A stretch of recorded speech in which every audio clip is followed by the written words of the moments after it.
श्रीमद् भगवत गीता दूसरे अध्याय का 16वां श्लोक। श्री भगवान कहते हैं, नासतो विद्यते भावो न भावो विद्यते सतः उभयोरपि दृष्टोऽन्त स्त्वनयोस्तत्त्वदर्शिभिः। श्री भगवान ने यहाँ दो बातों को बताया है। पहली बात ये कि असत का भाव विद्यमान नहीं रहता, क्योंकि भाव प्राकृतिक है और प्राकृतिक भाव प्रतिक्षण अभाव की ओर जा रहा है, घट रहा है, वो प्रतिक्षण परिवर्तित हो रहा है। दूसरी बात भगवान कहते हैं कि सत का अभाव नहीं है, सत जैसा था वैसा ही रहता है। और आगे कहते हैं कि जो तत्वदर्शी पुरुष हैं, जिन्होंने सत और असत के भेद को समझ लिया है, जिन्होंने सत और असत के तत्व को समझ लिया है, उन्होंने इन दोनों बातों को अनुभव किया है कि सत में सत्ता है, असत की कोई सत्ता नहीं है। सत में भाव विद्यमान है और असत में अभाव है। तो इस श्लोक को समझने के लिए हम ये देखते हैं कि पूर्व श्लोकों में भी भगवान ने सत और असत की बात कही है। यहाँ भी भगवान सत और असत की बात ही कह रहे हैं। तो एक बार इसको फिर से समझने की कोशिश करते हैं कि सत क्या है और असत क्या है। सत वो है जो नित्य है, असत वो है जो अनित्य है। सत अविनाशी है और असत विनाशशील है। सत ज्ञान है, असत अज्ञान है। और हम कहाँ भूल करते हैं? हम असत को सत समझने की भूल करते हैं। हम ये समझते हैं कि असत जो कि अनित्य है, जिसका विनाश होना ही होना है, उसे हम नित्य समझने लगते हैं, उसे हम अविनाशी समझने लगते हैं। तो ये असत को सत समझने की भूल ही अविद्या है। नित्य क्या है? आत्मा। आत्मा नित्य है और शरीर अनित्य है। पूरी प्रकृति ही अनित्य है। शरीर अनित्य है, आत्मा नित्य है। पर हम क्या समझते हैं कि शरीर नित्य है, तो असत को हम सत समझ लेते हैं। ये ही अविद्या है। जैसे शरीर का प्रतिक्षण अभाव होता है, उसी तरह से पूरा संसार अभाव में जा रहा है। यह पहले भी नहीं था और आगे भी नहीं रहेगा। संसार को काल रूपी अग्नि निरंतर जला रही है, अतः संसार का अभाव ही अभाव हो रहा है। असत निरंतर समाप्ति की ओर जा रहा है, परंतु इसके विपरीत सत का कभी अभाव होता ही नहीं। इसे ऐसे समझते हैं कि देह, शरीर की उत्पत्ति के पहले भी देह ही था, देह के नष्ट होने के बाद भी देह ही रहेगा, और वर्तमान में भी भले देह प्रतिक्षण मृत्यु की ओर अग्रसर है, किंतु देही वैसा का वैसा ही है, क्योंकि देह प्रतिक्षण परिवर्तनशील है, परंतु मैं तो वही हूं ना। इसी रीति से जब संसार उत्पन्न नहीं हुआ था तब भी परमात्म तत्व था, और संसार की समाप्ति के उपरांत भी परमात्म तत्व रहेगा। और वर्तमान में भी संसार का भले ही प्रतिक्षण अभाव हो रहा हो, फिर भी परमात्म तत्व ज्यों का त्यों है। अब यहाँ समझते हैं कि हमें अपनी सत्ता या हम आत्मा हैं इसकी प्रतीति, इसका अनुभव स्वतः क्यों नहीं होता। हम क्यों ऐसा समझने लगते हैं कि हम ही शरीर हैं। हम क्यों नहीं समझते कि हम आत्मा हैं। इसको इस तरीके से समझते हैं कि चारों ओर हम संसार ही संसार को देख रहे हैं, और ऐसा संसार देख रहे हैं जो प्रतिक्षण परिवर्तनशील है। उसके परिवर्तन की गति इतनी तीव्र है कि हम इसे एक बार ही देख पाते हैं। दूसरी बार जब देखते हैं तो यह एक भुलावा होता है कि ये वैसा का वैसा है, वो परिवर्तित हो चुका होता है। संसार का एक रूप दिखना मात्र है।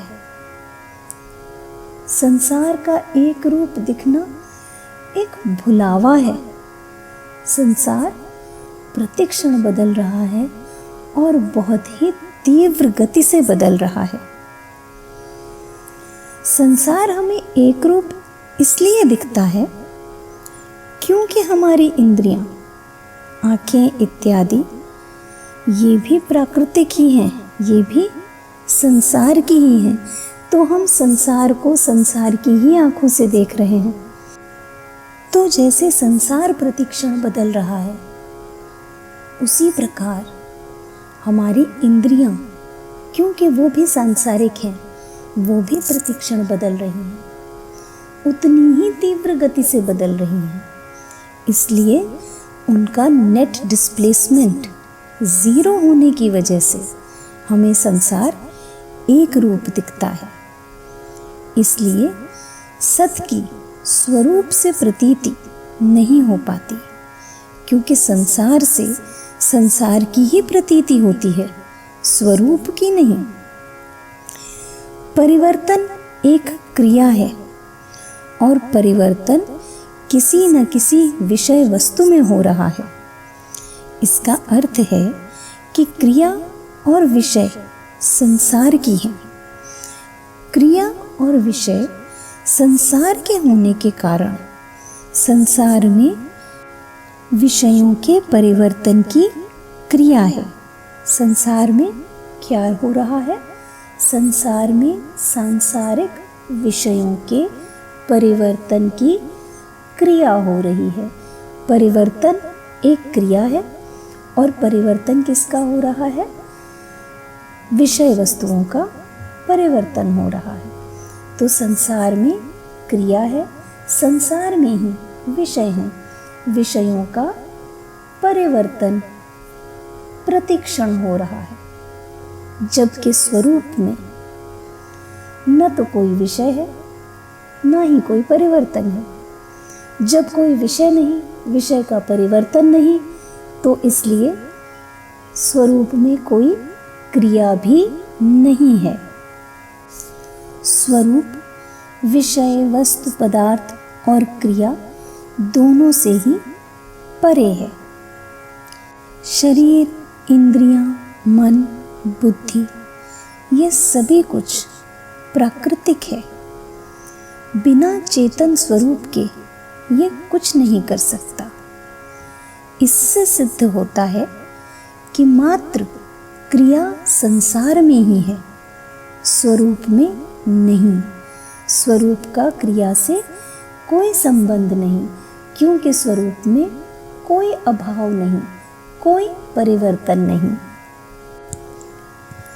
आगे श्री भगवान समझाते हैं कि जो तत्वदर्शी महापुरुष हैं, उन्होंने इन दोनों ही बातों का अनुभव किया है। किन दो बातों का अनुभव किया है? कि सत में अभाव नहीं है और असत का कोई भाव नहीं है। ज्ञानी पुरुषों ने, जिन्होंने सत और असत के तत्व को समझ लिया है, उन्होंने इन दोनों ही बातों का अनुभव किया है। असत वस्तु का तत्व भी सत है और सत वस्तु का तत्व भी सत है, अर्थात दोनों का तत्व एक सत ही है। सत और असत, इन दोनों के तत्व को जानने वाले महापुरुषों के द्वारा जानने में आने वाला एक सत ही है। असत की जो सत्ता प्रतीत होती है, वह सत्ता वास्तव में सत की ही है। सत की सत्ता से ही असत सत्तावान प्रतीत होता है, पर वो केवल प्रतीत होता है, वास्तव में उसका प्रतिक्षण अभाव हो रहा है और नष्ट होने वाला है। अर्जुन को अपने परिजनों के शरीरों के नष्ट होने की आशंका से शोक हो रहा था, इसलिए भगवान उन्हें यह कहकर समझाते हैं कि यदि तुम युद्ध नहीं करोगे तो क्या ये सभी शरीर सत हो जाएंगे? असत तो मरेगा ही मरेगा, पर निरंतर कभी मरता ही नहीं। तो अर्जुन यहाँ पे यही भूल कर रहे हैं कि वो सत को असत से जोड़ रहे हैं, वो शरीर को अविनाशी मान रहे हैं। अरे पर अगर अर्जुन युद्ध नहीं करेंगे तो क्या वे शरीर अविनाशी हो जाएंगे? मरना तो उन्हें फिर भी है ही, आज नहीं तो कल। अर्जुन के द्वारा नहीं तो किसी और माध्यम के द्वारा। शरीर है, असत है, तो उसका नष्ट अवश्य भावी है। भगवान यही समझा रहे हैं कि सत नश्वर है, उसको अविनाशी समझने की भूल मत करो, और जो अविनाशी तुम स्वयं हो उसको पहचानो। सांसारिक विषयों से आवरण हटाओ, सत्ता का स्वयं एहसास हो जाएगा। धन्यवाद। एक बार फिर कहूँगी कि अगर कोई भी संशय हो, कुछ भी डाउट्स हो, तो ज़रूर पूछिए। ये क्लियर होना बहुत ज़रूरी है, क्योंकि सत्ता का विभाग एकदम अलग चलता है और असत का विभाग एकदम अलग चलता है। इसको एक एग्जाम्पल से अगले श्लोक में समझाऊंगी, उसे ज़रूर सुनिएगा। Thank you once again.